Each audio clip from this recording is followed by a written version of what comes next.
Whether or not you are a planner, today is an exciting day because we finally know the Indianapolis Colts 2023 schedule. Let's get to it. You are Locked On Colts, your daily Indianapolis Colts podcast.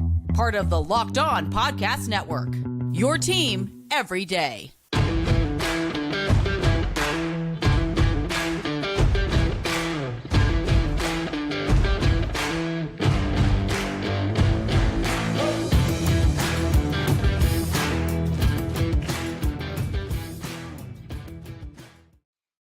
What is up, everybody? Thanks for tuning in and making us your, I'm going to say, last listen of the day since it's a live evening show.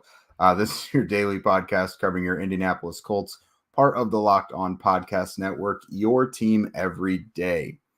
I am Jake Arthur. I'm joined today by Destin Adams. Zach's voice is blown out at the moment. He's dealing with something, so Destin is kind enough to fill in. He is our colleague over at horseshoehuddle.com. And he is also one half of the Saddle Up podcast alongside Sean McGinnis. So, Destin, thank you, brother, for coming in and filling in for Zach today. Hey, anytime. I mean, still waiting for the day I get to do a Locked On episode where everyone is present. But I'll keep filling in when I need to. That's true. Even ones we've planned before, like months back, one of us had to bow out. So that's Still waiting. That's true. We got to make it happen at this point. But today we're here because it is a schedule release special. We didn't have to pull any topics out of the hat. We know what we are talking about today. So as of 8 p.m. Eastern, the NFL announced the entire NFL slate of games. We now know the Colts' regular season schedule as well as their preseason schedule, not to be left out. So today we're going to show you all 18 weeks, break down the biggest matchups, any primetime games, maybe, when they go out to Germany, and anything else that you guys might want to know. So let me go ahead and throw this graphic up, courtesy of the Colts. They put this out there on Twitter. Nice, beautiful thing to cover up our mugs right now. So it doesn't show the preseason schedule, but that is Week 1 at the Buffalo Bills on August 12th at 1. Week 2 at home against the Chicago Bears on August 19th at 7 p.m. And then Week 3 at the Philadelphia Eagles on August 24th at 8 p.m. So that's nice. Shane Steichen gets a nice little homecoming there. So as you guys can see, this is a nice schedule. I really don't hate it. I don't have any huge gripes about it. As you see, there's no true primetime games. They do have 2 in week 15 and week 18 that are subject to flex. So we'll see what happens with those. They could get flexed to 4 o'clock. I think they could even go into primetime. There's new TV deals out there. So a lot of that is kind of muddled at the moment. There's a lot more to dig into. It's a whole nother conversation. But Destin and I were just kind of digesting this a little bit before the show. Again, for the second year in a row, loaded with AFC South matchups in the beginning. Looks like you got Jacksonville and Houston the first two. You get a little break there, but then Tennessee and Jacksonville in weeks 5 and 6. So, man, Dustin, what are you thinking about this schedule so far? Yeah, I mean, so it's similar to last year when it comes to the AFC South, like you said, 4 in the first 6 with both Jacksonville matchups in the first 6, Houston week 2, Tennessee week 5. It's kind of crazy that there's just like a huge gap after that week 6 game with Jacksonville until you get the next AFC South game too. Mm-hmm. So week 6 against Jacksonville, and then you don't go against an AFC South opponent again until week 13. Right. So we will go on just about a 2-month break from a divisional matchup. We go to Jacksonville October 15th, and we will be going to Tennessee on December 3rd. They could potentially use it. If the first part of their AFC South schedule went anything like it did last year, they could use it. I think overall we don't talk about last year, Jake. We don't talk about last year. We don't talk about Bruno, and we don't talk about last year. But unimaginatively, they end the season again, second year in a row, at home against the Texans. Will they be battling for one of the top spots in the draft order again? We'll see. Will the Texans screw themselves out of the number 1 pick? We will see. Hey, they can't. Arizona has it, right? Oh, you know what? That's right, because Hey, they Houston did has the no old reason to swap. lose games. Oh man, yeah, this is a total money ball game for them in week 18 now. But no, I really don't hate this. Of course, we'll talk about more of it in the next segment, but of course, they've got the bye there in week 11 after Germany. The teams actually do have the option of whether or not to take it. I don't know why any team wouldn't. So if Maybe you if don't take it, you get to pick your opponent the next week, though, correct? Uh, I'm not sure how that works, but I just know the only reason a team wouldn't want to do it if it's like super early in the season, like if you don't want your bye in week 5 or something. So do you remember last year the Packers Jets game right after Green Bay was overseas? Hmm. One of that I think that was like one of the things that like Sauce Gardner said after the game Hmm. was that they picked us, like they picked us for this game instead of a bye, and then the Jets Oh, beat them.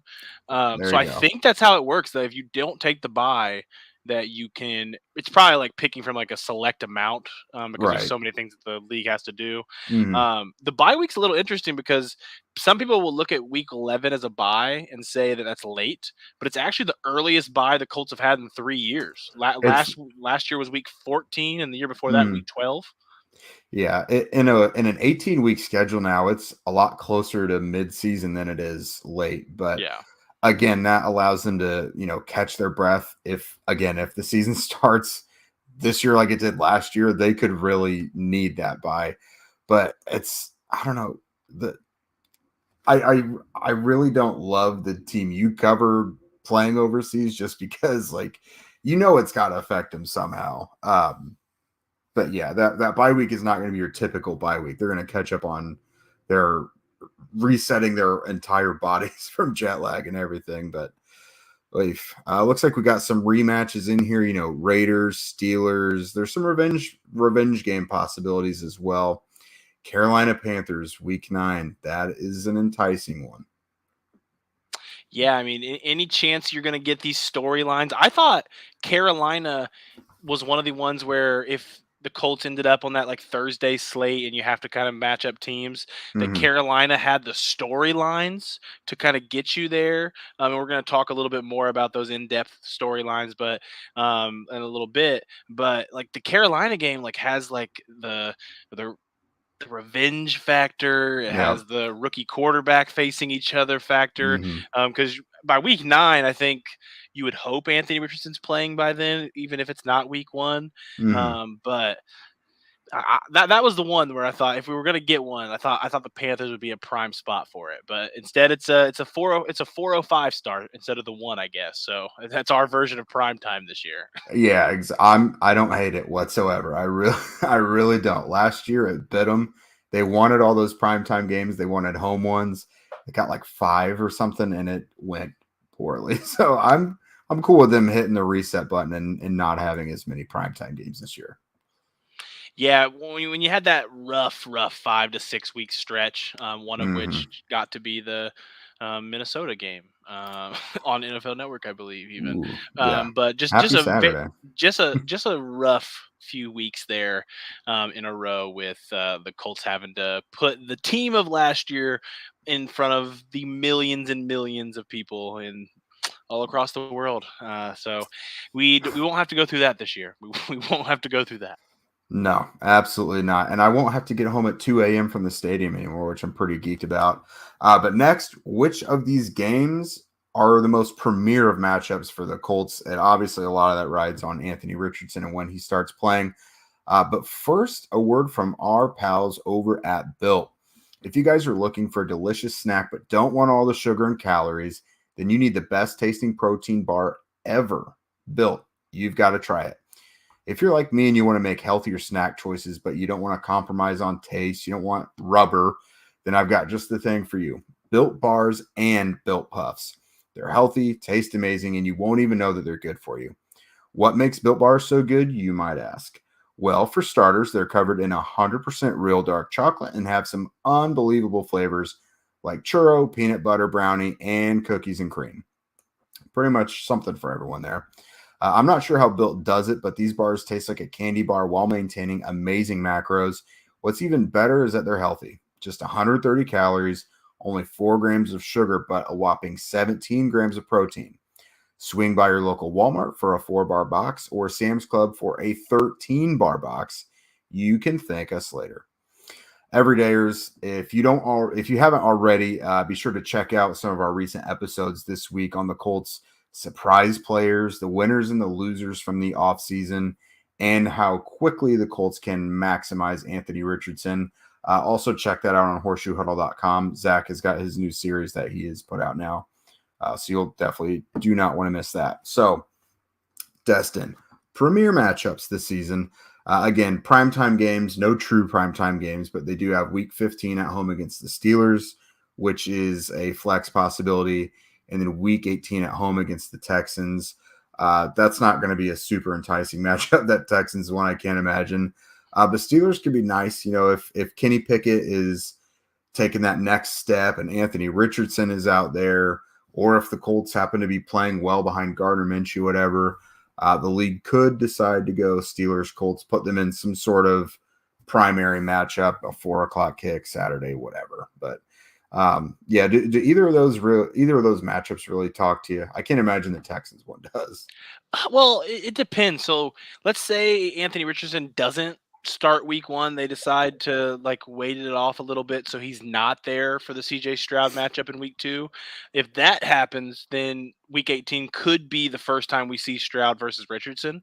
And if you're going through Colts Nation throughout the draft process, you could probably make the argument that those were the 2 most sought after quarterbacks with this fan base. Mm-hmm. Will Levis being another that was talked about quite a bit. But those 2 being the forefront of a lot of fans' ideas of who that quarterback would be. So if Richardson doesn't play week 2, that week 18 one could be a lot of fun for that reason. Week 15, I may just have some PTSD, Jake, when it comes to the Steelers, because, man, they have our number. It just feels like every chance, and we've had some fun moments. We had Pat McAfee throwing for the first down on Thanksgiving, but even that, when you end up losing, you have multiple games where Big Ben went just off against this Colts defense for years. 500 yards, 4 touchdowns. Ugh, Martavius Bryant catching for 200 yards, 3 touchdowns. Just unreal fantasy numbers put up against the Colts in this time. So anytime I see Pittsburgh on the schedule, it's a rough one. So I guess we'll see. Maybe part of me hopes it's not on prime time for that reason. Yeah. And then I guess we can kind of call the Germany game like a prime time premium because it'll be on national television. Yeah. Just at 9:30 in the morning. Exactly. Honestly, I mentioned I don't love the team you cover playing overseas, but I do really like the 9:30 a.m. games. Your day starts early, and then it's just football all day, sun up to sundown. But no, week 10, Patriots, it's technically a away game for the Colts, so they're not coughing up a home game on that one. 9 home, 8 away. Again, 9:30 a.m. with the bye week the next week. I don't hate it. If you got an away game against the Patriots and you don't have to play it at Gillette, which is a place that obviously the Colts don't have a wealth of quality performances to say. So I don't mind that one at all. So let's It definitely isn't awful. If you're going to go overseas, and I think it's a cool experience for the fans over there. I think it's a cool experience for the guys to kind of get that experience. Mm-hmm. It also brought us a picture of Grover in one of those little German hats. Yeah. So that's a win just for that content alone. But if you're going to go overseas, you always want it to be an away game, unless you're Jacksonville, who's there every single year.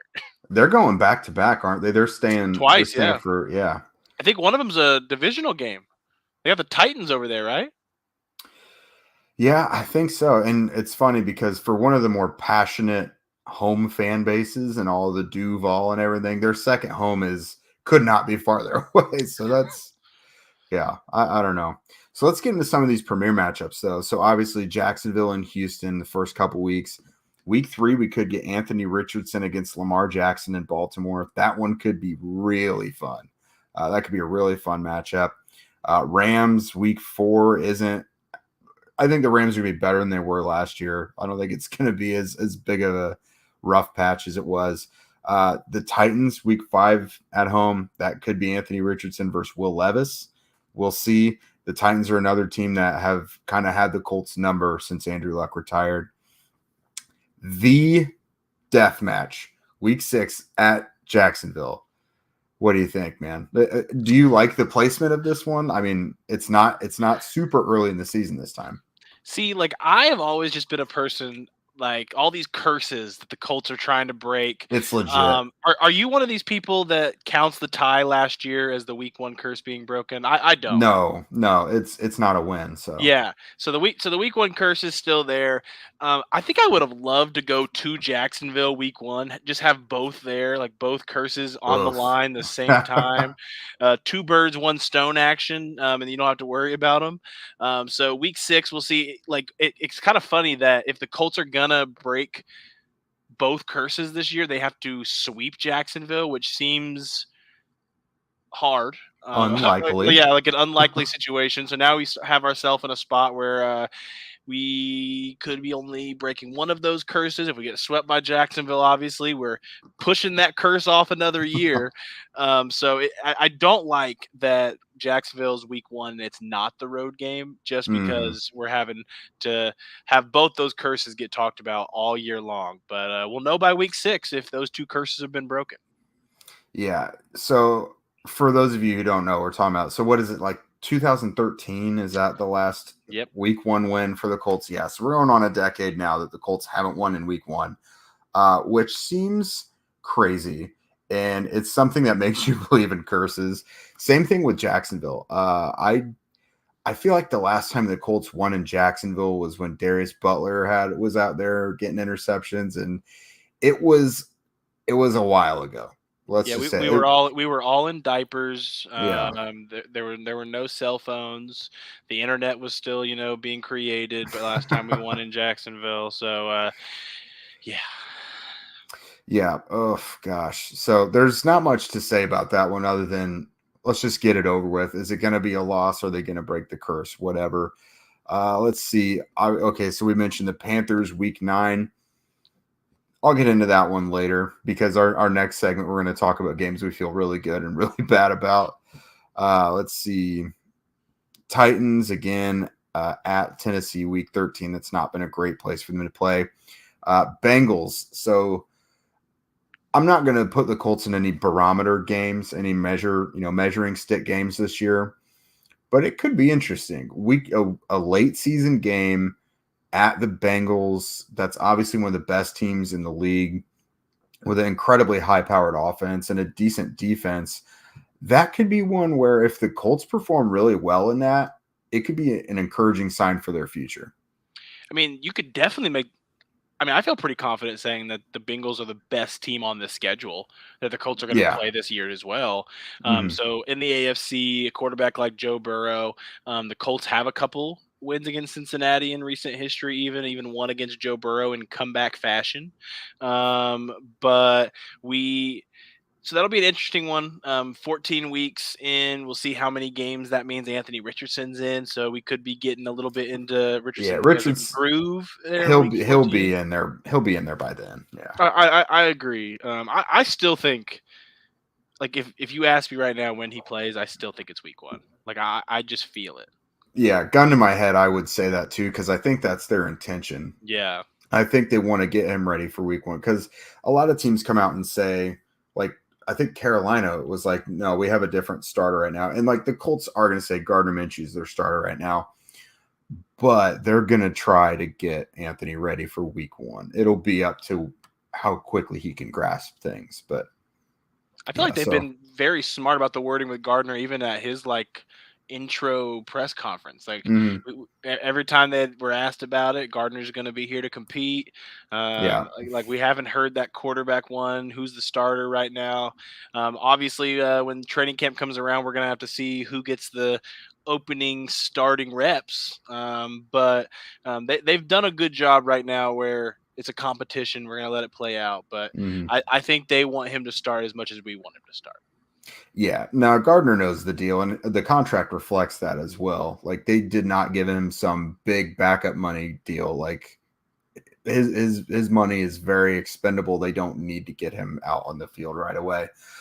So next, which of these games on the schedule do we feel the best about? Which ones do we feel absolutely terrible about, if any? Coming up next. All right, Destin, I'll let you lead off. Are there any games here? Mind you, this is pretty much a rebuilding team. Are there any games on this slate that you are just slamming the table? Yes, the Colts are going to win. I feel pretty confident that we get a Houston game. Mhm. I think that roster is in a larger rebuilding spot when it comes to the amount of talent spread across it. I think it's a very similar situation with a new coaching staff in place.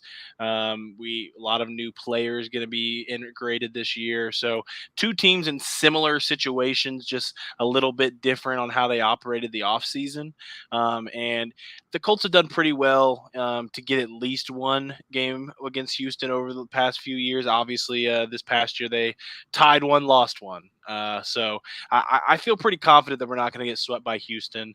But with where the Colts are after that, I mean, it gets harder after that to say that there's games on here that I feel very confident about.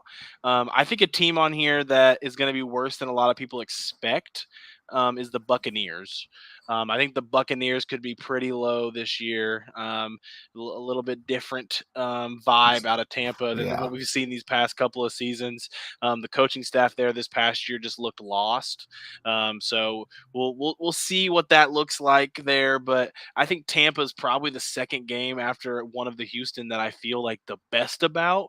But I keep seeing everybody talk about how easy the schedule is. But I think the Colts are in a weird spot right now where we just don't know enough things to say we're fully confident in anything. Yeah, the Colts do have the fourth easiest strength of schedule based on last year's standings of their current opponents. I'm really just going to parrot exactly what you said. I'm pretty confident they'll win at least one of the Houston games. I'm more confident saying the Week 18 game because it's more likely they'll have a rookie quarterback in there. You know, we just saw we just saw how things went against Houston last year. It wasn't great. So I'm more confident in the Week 18 game. I think the Colts will be hopefully gelling and getting on the right track by that point. I think Houston will start showing improvement there as well. But they're more likely to be taking on that rookie quarterback in Week 18. And hopefully Anthony Richardson will really be hitting some sort of stride by the end of the season. The Buccaneers as well, they do still have plenty of weapons still on offense, but you know, as far as quarterback and everything goes, I'm not confident in that. Their defense isn't just that ridiculous unit anymore that it once was, or at least I don't think it will be. And the Colts defense, I think, will still be plenty good. So I'm more confident in the Colts defense stopping whatever Tampa can offer in their offense. And then let's see, I feel pretty comfortable with the Raiders game too, honestly. I think that's one I would pick for a win as well. I mean, the Raiders lost to the Jeff Saturday Colts last year. And then 2 years before that, Jonathan Taylor had a huge game against them, or was it the year before? Regardless, the Colts have been able to beat the Raiders quite handily in recent years. They do have a loss on there within the last few years, but the Raiders are just a team that I think the Colts have figured out generally. So I would feel pretty comfortable with that one. When you play them as much as we have, Right? I'd hope that you get a little bit of Every year. understanding there. Yeah. They might as well be the fifth AFC South team, the Yeah. way that they just end up on this calendar every single season. Mm-hmm. And I will say Jimmy Garoppolo is probably the perfect quarterback for Josh McDaniel's system right now. But this late in the season, is Garoppolo even going to be out there? Like, no intentional shade, but the guy hasn't been able to stay healthy. So the second to last game of the year, can you even count on him being out there? I don't know. I feel comfortable with that one. On the flip side, are there any games that you just want to skip because you just don't feel confident at all? Well, like I said earlier, the Colts on week 1, not a fun one. So we have Jacksonville at week 1. So now we have to have that in our heads. Mm-hmm.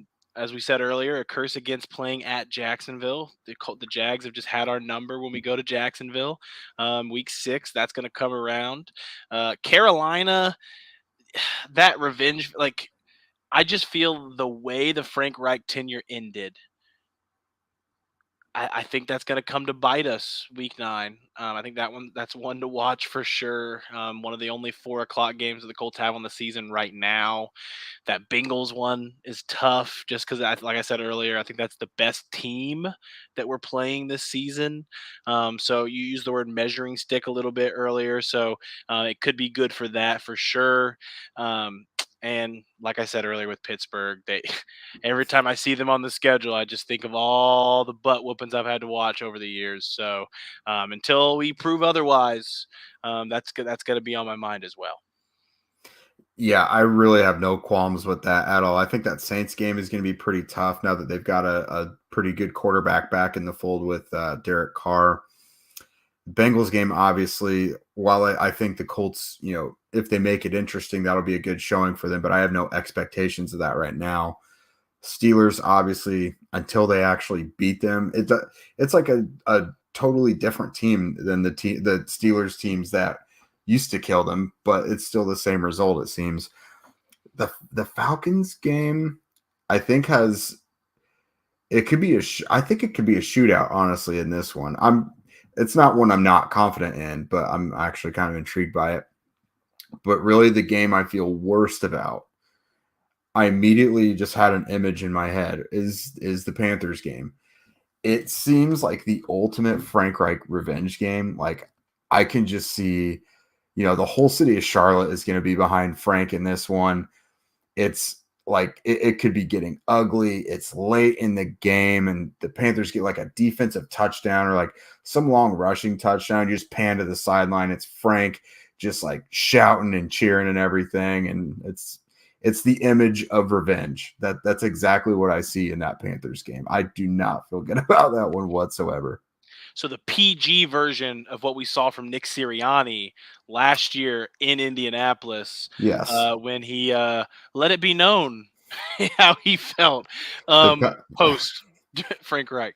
Yeah, it's the Pastor Frank version of whatever Nick Sirianni puts out there. Yeah, I don't think Frank has it in him to have that same colorful commentary. I would low key love it if we just got like our first just Frank Reich F-bomb in a presser right after the game. Man, like, or if you just see like him with a sound bite where he comes up to the mic and he's like, Jeff Saturday over me? Jeff Saturday over me. Because that's the thing. It's not even just that he was fired. He was then replaced by Jeff Saturday. Like, there's so much that I'm not gonna say I want it for Frank, but I could see it. Like, there's such thing as the football gods, and this seems like a terrible recipe for the Colts on that one. Yeah, it definitely feels like Hard Knocks missed out not having the Colts last year for sure. They really wish that they were a year later on that one. Well, they got the Carson Wentz Colts, so they got plenty. Yeah, we've had a lot of eventful years, sadly. Yeah. Okay, well, I think that is it for us, everybody. Everydayers, thank you again for hanging out with us this week. Be sure to check back with us as we continue to bring you content from the Colts facility. OTAs are still underway, the offseason program. We'll give you our thoughts on what we think the Colts still ought to be doing. I know Zach is going to have some geeky stuff cooked up as to film stuff, and now that he knows the schedule, it's going to get real. I know he's going to have some really good stuff coming your guys' way. If you guys don't already, follow at Locked On Colts, at Jake Arthur NFL, and at ZachX2 on Twitter, also at the Destin Adams. Also subscribe to Locked On Colts on YouTube, as well as Horseshoe Huddle, so you guys can check out Destin and Shad's podcast. And really, wherever you guys listen to podcasts, we're everywhere now. We would also love your ratings and reviews. That helps pump us up on the ratings. And with that, we will see you guys tomorrow.